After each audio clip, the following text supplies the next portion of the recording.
My name is Tim Blueflint Rammel. I'm a Native American artist. I'm a flute maker, a performer, and an educator. You know, when I started Shades of Rez Native American Flutes back in around 2005, I had one clear goal in mind.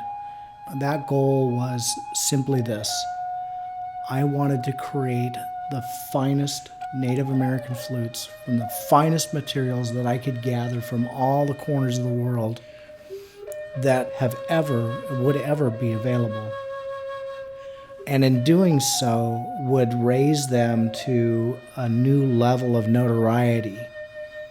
And in doing that, that would also bring a remembrance of a cultural identity through the Native American flute that was being lost. So that was my goal, and that's what I strive for. I mean, I travel all over. I handpick every piece of wood that goes into these instruments. I try to find that absolute sweet spot in every piece of wood where this flute is absolutely going to sing the best that it's ever going to sound. Being inherently curious, I wanted to learn what made a flute. And so I started doing some studies and, being a little more aware and looking at my flutes and talking to different flute makers around the country. And so I decided to start making them because I was looking for a certain particular sound that my grandfather's flutes and all of his friends' flutes had. And it was this old-time, incredible sound that was called a warble. And so I spent about 4 years really delving into that and a lot of trial and error and a lot of expensive firewood, and yet I was able to find it.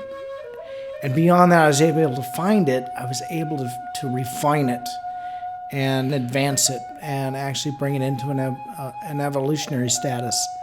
One of the greatest gifts about what I do, along with traveling all over and the recognition for my work from some of the greatest museums in the United States, and that's all great, but what really is amazing to me and what I consider to be just an enormous gift and blessing of what I do is when people pick up my flutes and they play them. And the songs and the sounds that come from them it just amazes me, So when I finish a flute and I'm looking at it, I think, oh man, that came from my hands.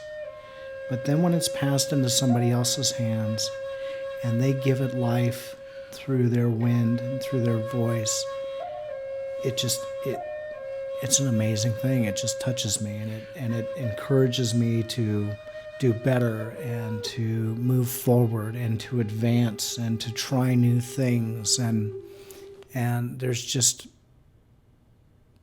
nothing better than that.